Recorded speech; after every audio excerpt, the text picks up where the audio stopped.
It feels like it's been a while. We're a day later than usual, but we're back for the latest live weekly event from Test Drive Unlimited, Solar Crown.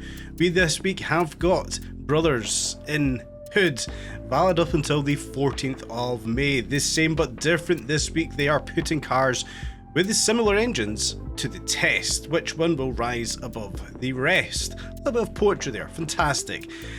The reward, as always, is a sticker, Brothers in Hood sticker. It is what it is, guys. Let's get a look at what we have in store. So to start us off with this week, the very first race we have over in Hong Kong Island is the Compact Clash, a 2.3 mile, 2-lap dry circuit race on asphalt with the Abarth 500, the Alfa Romeo Mito Quadrifoglio Verde with a max RP of 500. Chances are, I think the Alfa Romeo Mito will be the OP car for that race in particular. 18.5 or 18,750 credits is the reward. Probably going to be quite a straightforward and easy race. Over to the second race today, 4.1 mile, 3-lap dry circuit race. Once again, 100% asphalt. This time out, the Aston Martin Vantage up against the Mercedes AMG GTR. I think that race itself is going to be an absolute banger. Two fantastic cars that we have in the game. And lastly, we do have the Cat and Trail. Again, a 3.6 mile dry gravel asphalt race. And the reason I have a hesitation with this one, it's the Ford GT40 Mark I and the Shelby Daytona Cobra Coupe, which already is an unbelievably difficult car to drive in game, especially with no max RP. And we're off-road for 70% or almost 70% of that race. That is going to be an unbelievably difficult race to get through, but again, it might actually pose us quite a lot of fun. Yeah, let's get into it. So as we have just seen, quite an eclectic mix of races, mix of cars that we have in store for this week's live event. Yeah, you guys can obviously weigh in on this one as well, give your thoughts and opinions on the cars, on the race types that we have so far here on Hong Kong Island. It's looking like it's going to be an interesting one this week. You know, that Shelby Daytona Cobra versus the Mark I Ford GT race in particular. That looks like it's going to be quite a challenge for everybody. Just from the outside looking in, even on dry, even on tarmac, that Daytona Cobra is an absolute handful to get through. Then we add in that, you know, we're going to be taking that off-road. I think it's just going to be one of those races, guys. Full traction control. Just see where we land, essentially there. Where am I actually going here? Right, okay, we're heading up here. We're going to get to the first race. My mind is totally blown with the selection of races that we have got. But yeah, first race for today. The Abarth 500 against the Alfa Romeo Mito. Max RP of 500 is off. It's on road. It's 100% asphalt. It is dry, and it is 2 laps. So before coming into today's race, I did have to downgrade the Abarth 500 that I had in the garage for the previous videos that we've done. We completely maxed out the 500 to see what it really could do. So bringing this one back down to 500 RP, bouncing off the limiters, we tried to get some traction coming off the line. Yeah, hopefully we can get a bit of separation here between the AI and ourselves. We obviously know already the AI don't tend to upgrade their cars as we upgrade our cars for some of these races. So we really should have a bit of separation between us and the AI. The biggest separation perhaps is going to be, you know, can we actually get around this track clean enough? Not making the best of attempts, but we're actually looking like we're reverse of... We are. It does appear to be a reverse race of the car park race that we've done a lot of times around. This is very bizarre, but this is exactly something I wanted to see. I don't know why I never noticed this before. This is something I've been calling for quite a long time. We've got some absolutely brilliant tracks on this game that could be made even better by going around them in reverse, and this is exactly what we've got just here. I'm really not making a good job of racing this 500 right here. I've had a week or so off, as you guys may know, so this is literally the first time I've picked up a controller in 10 days. Lots of understeer with the 500 as we get nosedives and overtaken by Pablo into first place. Yeah, taking 10 days off over in Arab Emirates just there. So coming back, this is literally the first race I'm going to do with a controller in hand. A little bit dirty, but I want to make sure we do get first place to get maximum points there. I have got semi-slick tyres fitted to this, and it feels like I'm driving on ice. I've got such little traction here as I'm not making a good job at all. This is almost embarrassing, the job I'm doing with this 500, but we're going to persist. We're going to win this race. We're sure of it. We are going to win this race. It just doesn't feel good at all.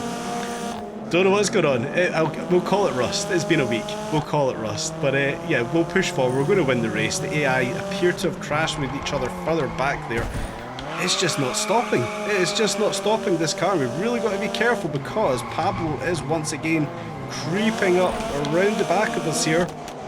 I really need to make sure we cross this line first because I want maximum points at every opportunity.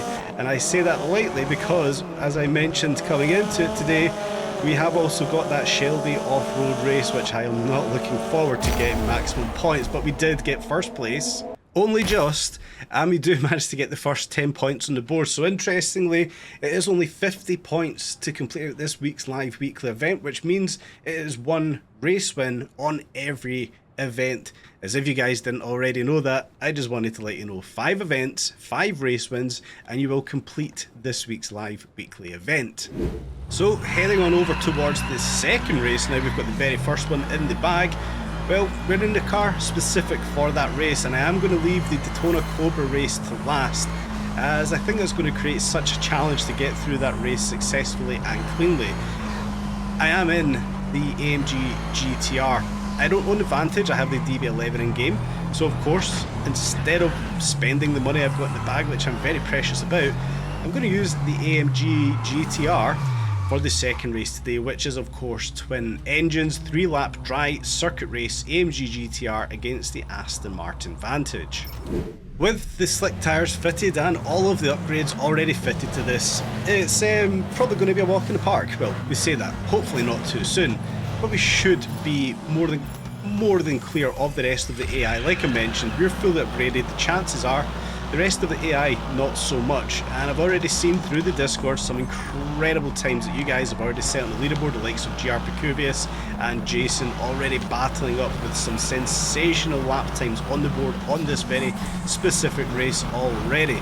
So yeah, you guys have already been rinsing some of these races, which is fantastic to see. Unfortunately, I wasn't here for Wednesday for the live drop of this weekly event. We're a day late, but we'll make hay. We will do as we always do. We will perform. We will get these races on the board. We will complete off the live event. We will enjoy the cars and the races that we have got.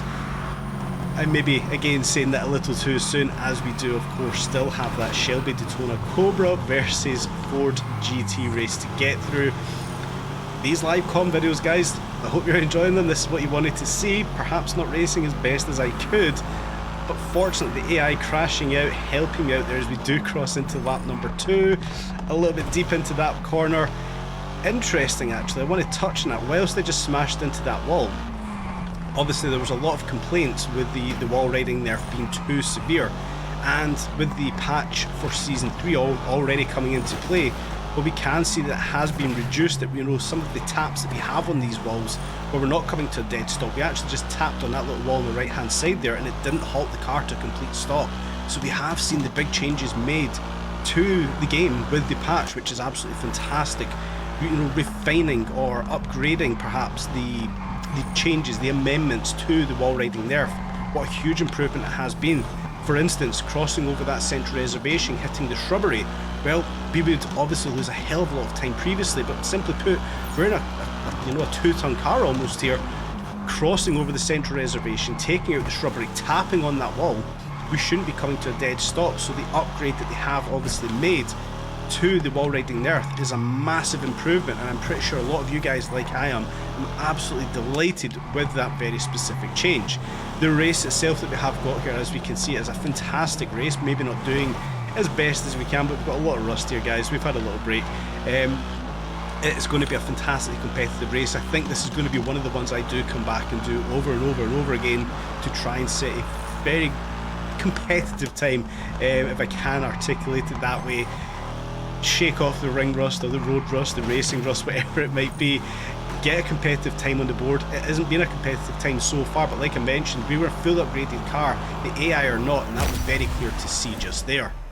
As we do get the second set of points on the board, up to 20 points for the live weekly event now, we can crack on and head on over to the third and final race for today, the one that many people may not be looking forward to, or many people are looking forward to the challenge. Am I even going the right way? Yes, I am. This is going to be a huge challenge, it feels like, taking either the Mark 1 Ford GT or the Shelby Daytona Cobra Coupe off-road for 70% of a race. It fills me initially with a bit of fear. I think it's going to be a very difficult race to get through, but Cat and Trail, 3.6 mile circuit race, 69% gravel, just 31% asphalt. Like I mentioned, the Mark 1 GT40 and the Daytona Cobra Coupe. Let's give it a shot. I'm not even going to try and be brave with this race, guys. I've put traction control on. We know this thing is ridiculous on the rear end, trying to get into traction. So I'm humble enough to say I've got traction control on for this race. Especially having the all-road tyres fitted, the all-road suspension fitted, and taking this thing off-road. Now, initially it feels like it's going to be a bit of a challenge to even get to the off-road section, but as much of a challenge as it's going to be for us, the AI have still got that very same challenge that we have got to try and get some performance out of the Daytona or the GT40. I, for one, don't have it. I don't want to spend the money on it. Here we go, a bit of off-road racing. How's this actually going to fare? 50% traction control I have got on this. All-road tyres, all-road suspension. It's a bit lively over this, over the terrain. Just for context, I haven't got a tune on this one. It is just on the stock tune. Yep, straight off-road into a wall. It's going to be a challenge, I'm going to say that much. It's probably not going to be the most spectacular races for you guys to be watching right here. Literally the very first attempt I'm doing right here. Fortunately, we're against the AI, so we're going to be holding a lead. A very slow hairpin we just get through there. We're going to have to kind of use the gearbox as well here. We know this thing's got a bag of torque, so we can just chuck this up into third, maybe even fourth gear there. We won't be bouncing on the limiter, but some of these corners we're not going to get any form of traction. It is going to be like driving on ice, but see, to be honest, it's not actually the worst thing in the world. It's not the greatest, but it's not the worst. Use the gearbox, second, third, fourth gear, whatever it might be. Try and get some traction. You're actually going to get a reasonable amount of speed coming out of this. Now, having it fully upgraded, we don't have an RP cap on this, so we can have the all-road suspension, we can have, unfortunately, the stock tyres, but we can also have some very good brakes. And if you get the balance right on these cars, unlike I've got right here, you might actually get a fairly good time on the board. And I wasn't critical of this race coming in, but I wasn't particularly looking forward to it, as taking these kind of cars off-road is going to pose an incredibly difficult challenge. But again, we have to have these challenges in game. Like driving a hypercar in the rain, it's not something I enjoy doing. I would probably enjoy this kind of race more if I am going to be completely honest with you. Hypercar racing in the rain for me is just a no. I don't even do it in this game. I don't enjoy it. I want to race a hypercar on tarmac, on dry tarmac, on a sunny day. This does give us that different challenge though.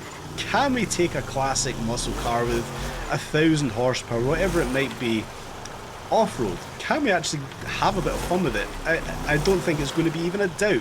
We are going to have some fun here, power sliding a Daytona Cobra with 1,000 horsepower, 800 horsepower, whatever it might be, around some of these off-road corners. Do you know what? It's different. It's something fun. We've got to have it with these live weekly events. Contrary or contrast to what we just had with the AMG GTR versus Aston Martin Vantage, it's going to be quite clean cut. It's going to be critical cutthroat racing that you're going to be pushing it to the start finish line as fast as you can on the quickest line. This race is about having some fun. Can you get around that track quicker than the other person? If you're managing to get some multiplayer racing going on, well, you may just be in for some of the most fun you're going to have in Test Drive Unlimited. Let me know your guys' thoughts on these races in the comments section, and what you thought of this race in particular, as we do get a nice and easy win. as we do bag our third or 30th set of points there, with obviously our third race win in the Daytona Coupe. I wouldn't actually rule that as a dud race or an L. I actually quite enjoyed that race. I'm pretty sure a lot of you guys will too. And I never actually looked at the leaderboard, but I'm going to assume there's actually some very good times on that leaderboard already. So yeah, like I kind of spoke about in that race itself, not every race has to be cutthroat challenging, you know, that we're all fighting tooth and nail to get the top 10 on the leaderboard. Sometimes it's just about having something a little bit different, something fun, like we've seen previously with the Citroen 2 CB race, like I imagine we're going to see in the future with the DMC DeLorean. We're going to have some races that aren't for everybody, that are truly going to be those Marmite races that are just simply there to have a little bit of fun with. And that Daytona Cobra versus 4GT race, I think, is one of those very specific races. Not everybody's going to enjoy it, but doing that race is going to be fun. It's undoubtedly going to be fun, as I actually just realised I forgot to turn traction control back off, and this Mercedes AMG GTR has so much grip. If you guys haven't driven this car with traction control on, you will be amazed how much grip this thing has got in the corners. Let me know your guys' thoughts on this week's live weekly events in the comment section down below. For me, the first 3 races, as an SVR Range Rover just pulls out in front of us as it tends to do, for me the first 3 races here on Hong Kong Island are a big success. The Abarth 500 versus Alfa Romeo Mito, for me, it felt like I was driving on ice, so I will have to balance that car better, come back and set a good time on the board. Secondly, this very Mercedes AMG GTR versus Aston Martin Vantage did feel like a very good competitive race, which I think I'm going to go back time and time again, rinse repeat that race and try and get myself up into the top 10, the top 5, maybe even into the podium positions on that leaderboard. Then lastly, like we just kind of spoke about, the Daytona Cobra versus the Mark 1 Ford GT. That there is a lot of fun, that race. It is going to be entertaining just to see how fast we can actually push that car up the leaderboard. I hope you guys are enjoying this week's live weekly event. Apologies, it's a day later than usual, but I only landed late last night. And yeah, the video is coming out now for you guys a day later than usual. Tomorrow we'll cover off those races over on Ibiza. Then of course we'll return back and set some competitive times. I hope you've enjoyed today's video, guys. Stay tuned for more updates on Test Drive Unlimited Solar Crown.